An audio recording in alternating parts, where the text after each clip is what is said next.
Volcanoes and volcanic activity are found wherever rocks inside the Earth have melted and rise buoyantly to the surface to erupt. We call molten rock underground a magma. Magma is less dense than the solid rock that surrounds it, thus it will migrate upwards towards Earth's surface. Migration happens along cracks between solid rocks. Gradually the cracks intersect and magmas pool together in magma chambers, which usually sit a few kilometers below Earth's surface. When magma erupts and flows on the surface, we call it lava. When lava is ejected sky-high in an explosive eruption carried by escaping gases, it cools and solidifies quickly as it's thrown through the air. We call these now solid ejected particles tephra, which come in all sizes. Mud or flour-sized particles flash freeze to form glass particles called ash. We call the larger rounded particles cinders. Lavas, tephra, and gas are the primary eruptive products of volcanism. What causes a volcanic eruption? How can we simulate one? Let's start with a simple lava eruption and use a garden hose as an analogy. At any given time when the water is turned off, the hose is filled with the water that was present during its last use but never drained. This is similar to magma sitting in a magma chamber. To remove the water, you open the valve to allow more water to move into the hose. So lavas erupt when new magmas enter the magma chambers at depth and push the existing magmas out. The best simulation of an explosive volcanic eruption is what happens when you shake up a can of soda. Gases dissolved in the soda will migrate out of the liquid and up to the top of the soda can or bottle, where they will collect and pressure will build. When magmas rich in gases pool up in chambers in the crust near Earth's surface, gases will escape and pile up at the top. Pressures will build and eventually cracks will form that allow that pressure to be released, like opening the can of shaken soda. The gas will quickly escape, rising upwards, carrying droplets of soda or lava. Small droplets of lava flash freeze to ash. The larger pieces become cinders. A volcano is the landform created through the piling up of lava flows and ash deposits when volcanism happens in a single location over a long period of time, hundreds of thousands to millions of years. We will discuss the various types of volcanoes and other volcanic landforms later in this video tutorial. Pause now.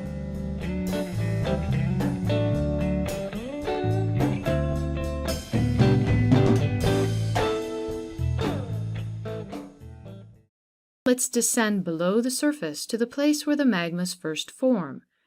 We will pass through the crust, riddled with plutons, across the border between the crust and mantle, and into the underlying mantle.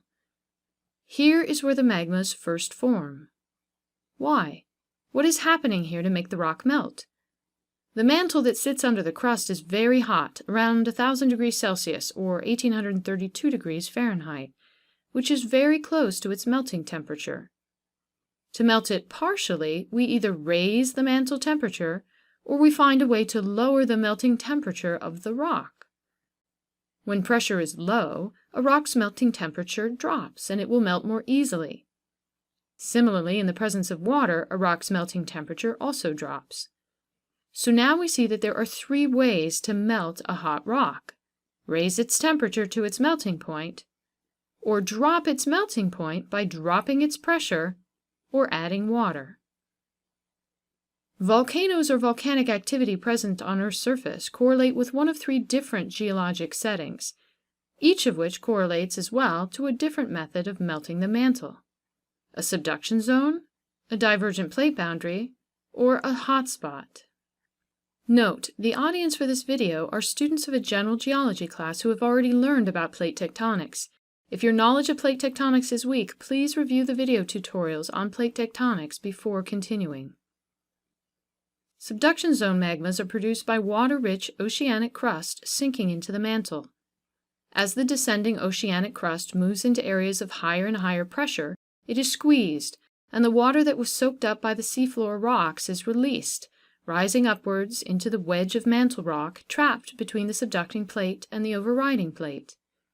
That water reduces the melting temperature of the rocks, and the mantle will partially melt, producing magmas that rise to the surface and form volcanoes. Most of the world's examples of subduction zone volcanoes are found in the Ring of Fire around the Pacific Ocean.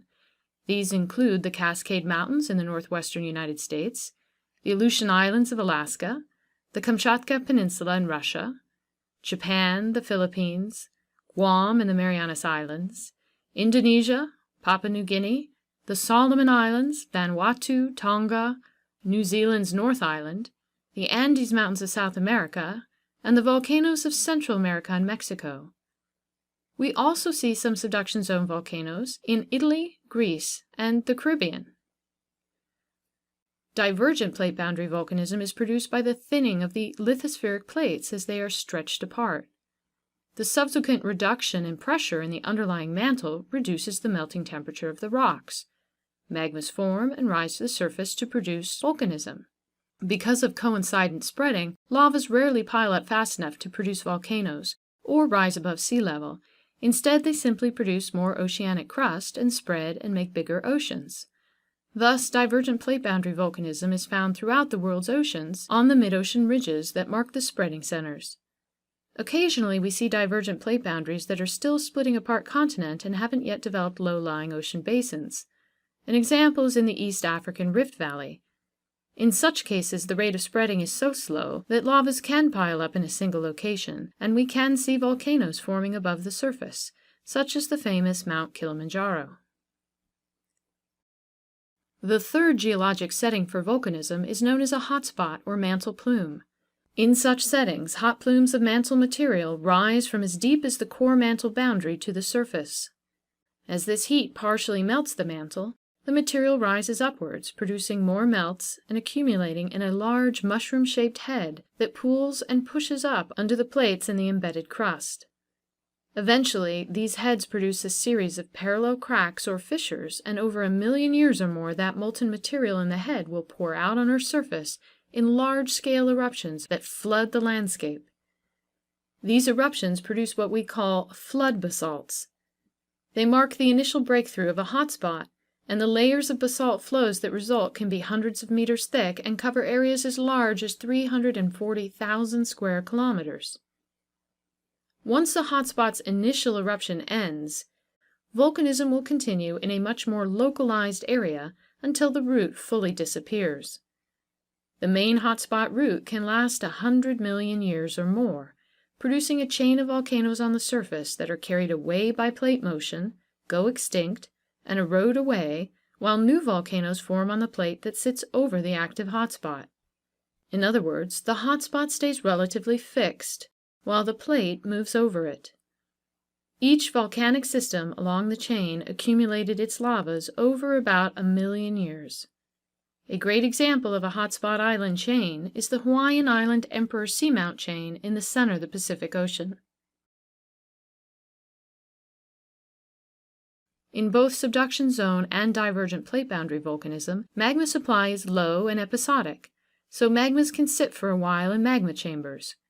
In these chambers, the magmas can chemically evolve from their original composition, which we refer to as primitive or mafic, through an intermediate composition, and then to felsic composition magmas.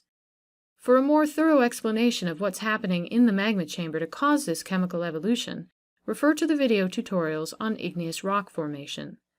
For purposes of this video tutorial, we need know only that the more primitive mafic magmas are characterized by low water gas content, low silica content, and low viscosity.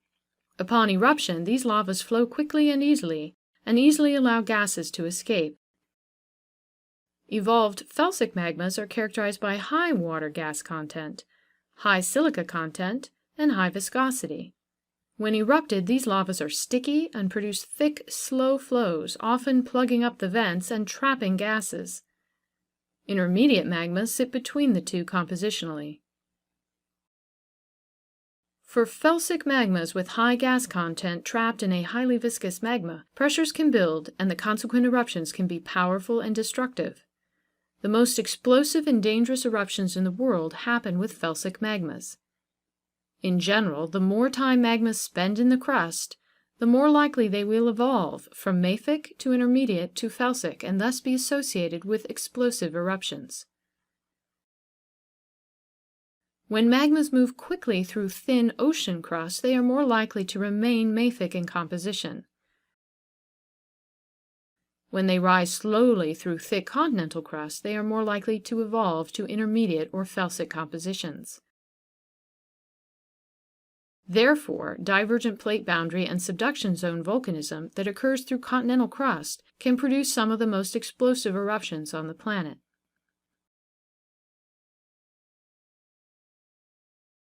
Hotspot volcanoes have magma supplies about 10 times larger than divergent plate boundary or subduction zone volcanoes, and thus produce some of the largest volcanic landforms on the planet. That means the initial flood basalt eruptions are about 100 times larger than typical divergent plate boundary or subduction zone volcanoes. Pause now.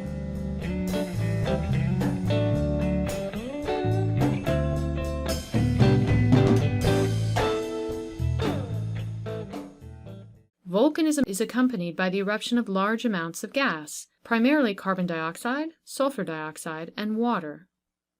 The sulfur dioxide gas can combine with water droplets in the air to produce aerosolized sulfuric acid droplets that block incoming solar radiation and, if present in high enough quantities, can cool the Earth's surface substantially. Since flood basalt eruptions are so voluminous and can continue over 1 million years or more, they can produce a lot of this gas and have a major impact on climate. These images show the correlation between flood basalt eruptions from the initiation of a hotspot and major mass extinctions throughout Earth's history. Much research is underway to explore these connections even further. When hotspot volcanoes erupt through oceanic or continental crust, because the magma supply is so large and the transit to the surface so quick, they produce mostly low-viscosity mafic lavas. However, where magma supply is lower, such as on the edges of the plume, and they erupt through thicker crust, they can evolve to produce more felsic magmas. Also, if the magma supply is great enough and the chamber underground large enough, the heat from the magma can melt the surrounding crust. This melted crustal material is felsic in composition. In such cases, we can see eruptions of mafic material from the center of the magma chamber and felsic material from the edges of the chamber. In the former, eruptions are fast-moving lava flows spreading quickly and far from the vents.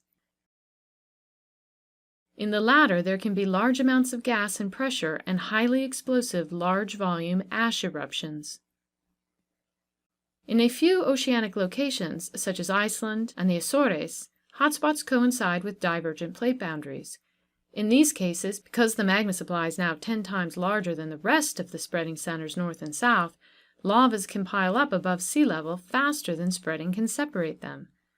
Thus, we get large islands forming atop the spreading center, some of which, such as Iceland, continually widen as seafloor spreading continues. Pause now.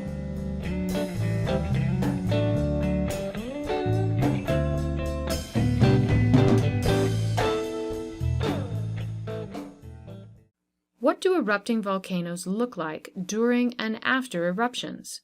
What kind of hazards are associated with them? Are all volcanoes equally hazardous? As already mentioned, the primary products erupted from volcanoes are lava flows, tephra, and gas. Let's look at each more closely and the hazards and features associated with them. Lava flows vary considerably in their behavior depending on their composition. Thicker flows mean more viscous evolved lavas. They likely didn't travel far from the vent. Thinner flows were less viscous, more primitive lavas that likely did travel far from the vent. If these now solid lava flows contain vesicles throughout, holes in the rock like Swiss cheese, it means that gases were freely escaping from the lava as it flowed and cooled around them.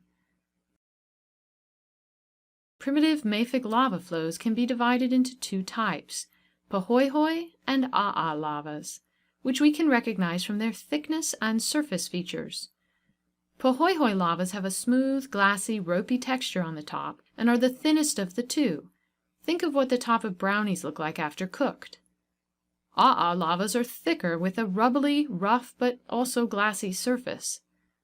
Aa are slightly higher viscosity than Pohoihoi, probably because of a slightly higher silica content and/or cooler temperatures. The more evolved intermediate or felsic lavas are even thicker. If vesicles are present at all, they will likely be stretched as the lava flows, like what you see when taffy is forming. The most evolved felsic lavas are so sticky viscous that they don't move far from the vent and create domes or plugs atop their vents. The atoms within these lavas can't migrate quickly or easily enough to form crystals during solidification, so these domes or plugs can end up 100% glass, known as obsidian. Some lava flows display a cooling feature known as columnar jointing, which results when lava flows are cooled a bit slower than normal from their surface and their base simultaneously. While cooling, the lava shrinks, forming cracks that propagate much the same way as mud cracks form. The shrinking cracks produce geometrically shaped, often hexagonal columns. Columnar jointing occurs mostly in primitive lavas that cool very close to the surface, but are insulated somehow by their surroundings, so they cool a little more slowly than normal. These cooling cracks can also form within welded ash deposits that collect within a valley. Lava flows are rarely hazardous to human life. Even the fastest primitive lavas move at speeds of 4 kilometers an hour and can be easily walked away from. But they can and do destroy human infrastructure that can't be moved, such as buildings, roads, and signs. Low-viscosity primitive lava flows can travel tens of kilometers from the vent. People who live on the flanks of volcanoes with active lava flows must always be prepared to have eruptions in their backyard and potentially cover their property, a major problem for people who live on the active Big Island of Hawaii. This map shows in red the locations of lava flows over the past 150 years and shows the risk associated with continual eruption of the Mauna Loa and Kilauea volcanoes and even the slightly less active but still hazardous Hualalai volcano to the north. The volcanic product and hazard that travels furthest from the vent is ash ejected from the vent of a volcano in an explosive eruption, typically associated with more evolved intermediate or felsic composition lavas because they have more gas. Ash can travel up into the atmosphere many kilometers. If it reaches above the troposphere, it will be picked up by the jet stream and carried around the globe. Within the troposphere itself, the zone of weather, it will be picked up by prevailing winds and carried hundreds to thousands of kilometers away. The amount of ash that collects on the surface after an eruption will depend on the size of the eruption and the distance from the vent. Closest to the vent, the erupted material can also include large pieces of tephra, which we already have called cinders, but can also be known as volcanic bombs. For any person present near the vent during eruption, these volcanic bombs can be deadly if hit by them. Building roofs can collapse under the weight of ash or cinders, and other hazards associated with the ash are asphyxiation if thick enough, clogged machinery, including airplanes that fly through ash clouds, lost crops, and breathing problems increased for asthmatics. If the ash falls on glacial ice and melts it, or gets picked up by rains, it can migrate down into streams and rivers and lakes and produce fast-moving, dangerous mud flows, or lahars, that can travel hundreds of kilometers from the eruption site, taking out bridges, structures, and towns anywhere in its path. The safest place to be if a lahar is in progress is along ridgelines above the river valleys. There are many towns near the base of volcanoes that are built on old lahars, and thus are susceptible to future inundation. City planners in these zones need to be aware of the past history of eruption of volcano on which they live. For example, Armero is a town in Colombia that has been rebuilt numerous times in the same place after destructive lahars have destroyed the town in the past. The last lahar in 1985 killed more than 20,000 of the town's 29,000 inhabitants. Ultimately, these towns will be safer only if moved to higher ridgelines. If the amount of ash is voluminous enough and ejected high enough, the column of ash can collapse under its weight and surge down the volcano's flanks in catastrophic flows of ash and debris. These pyroclastic flows can be buoyed up on a layer of gas that reduces their friction and allows them to move up to 200 kilometers per hour and travel tens of kilometers from the vent, even up and over ridges. They can entrain surrounding rocks as well as larger blobs of lava. This hazard kills the most volcanologists, people who like to stay close to erupting volcanoes. If caught in a pyroclastic flow, there is no chance of survival. The volcanic hazard that is most stealthy and silent is a cloud of carbon dioxide gas that forms above a crack or vent and represents a place where gases are seeping out of the underlying magma chamber. Because carbon dioxide gas is more dense than the surrounding oxygen and nitrogen-rich air, clouds of carbon dioxide gas will collect on the surface and not necessarily mix with the air. These clouds are invisible and odorless, and will roll down hills and settle into the bottoms of valleys, potentially migrating tens of kilometers from the vent. Living organisms trapped within these clouds will die of asphyxiation. In the Long Valley Caldera area of California, carbon dioxide gas clouds have killed the roots of trees in portions of the national forest. In Africa, these gas clouds have descended on villages throughout historical times and suffocated villagers in their sleep or during their daily routines. Another hazard associated with volcanic gases comes from the sulfur dioxide gas that combines with water in the atmosphere and produces acid rain. If these droplets reach high into the atmosphere, they can reflect incoming solar radiation and lead to global cooling. At the surface, as they fall to Earth, they can lead to increased decay of structures and fabrics, contaminate water, and lead to a temporary lull in growth of vegetation.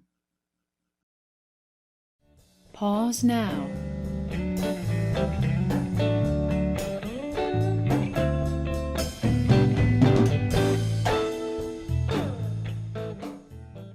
Lava flows and ash or pyroclastic flows or lahars, if accumulated in the same location on the surface over hundreds of thousands to millions of years, will produce volcanoes. All volcanoes on Earth's surface can be classified as either shield or stratovolcanoes. Shield volcanoes are built almost exclusively of primitive, mafic, low-viscosity lava flows that travel large distance and collect over 1 million years to create a tall, broad volcano with gentle slopes. Shield volcanoes can be some of the tallest edifices on Earth's surface. The Hawaiian shield volcano of Mauna Loa is 9,170 meters or 30,085 feet when measured from its base on the seafloor. Because of their gentle slopes, shield volcanoes aren't as noticeable in the landscape as the mostly shorter but much steeper stratovolcanoes. Stratovolcanoes are built up of alternating ash deposits, lahars, pyroclastic flows, and intermediate or felsic lava flows that don't flow far from the vent. Material accumulates more thickly at the vent, producing steep slopes. A tall stratovolcano, such as Mount Kilimanjaro, has a height from its surrounding base of 4,900 meters, or 16,100 feet. Volcanic landforms also include plugs or domes and cones. Plugs or domes are highly viscous felsic lavas that rise up through the crust, and because they don't flow far away from the vent, act as a plug and trap the rest of the magma under the surface. Many of these domes are so viscous, they are made exclusively of obsidian, 100% glass. Domes or plugs are usually indicators of high volcanic danger, as pressure can build quite high beneath them. Mount St. Helens has a dome inside its crater, and periodically, as pressures build, it cracks and releases small ash and gas eruptions. Cones form through a single small eruption on the flanks of shield or stratovolcanoes, accompanied by enough gas that they eject their lavas as tephra in fountains. What remains is a pile of cooling cinders. Based on the flow rates of these fountains, they can be referred to as spatter cones, slopping eruptions, or cinder cones, more consistent ejections that fly through the air and accumulate as perfectly shaped cones of unconsolidated cinder. Sometimes magmas under volcanoes don't erupt. They remain in cracks or chambers underground and cool and solidify slowly, producing rock formations known as plutons, and discussed further in the plutons video. If you could dig under the volcanic edifices we see on the surface, you will find numerous plutons injected into the crust below. Next time you have the good fortune to hike or explore around a volcano, look for the evidence of its past eruption styles. See if you find lahars or pyroclastic flows, high viscosity or low viscosity lava flows, and use this information to determine the hazard level of the volcano. City planners should already have hazard maps for all of the volcanoes that could affect their city. Review these maps and be sure that if you buy property, you buy it in a place that minimizes your exposure to volcanic hazards. Pause now.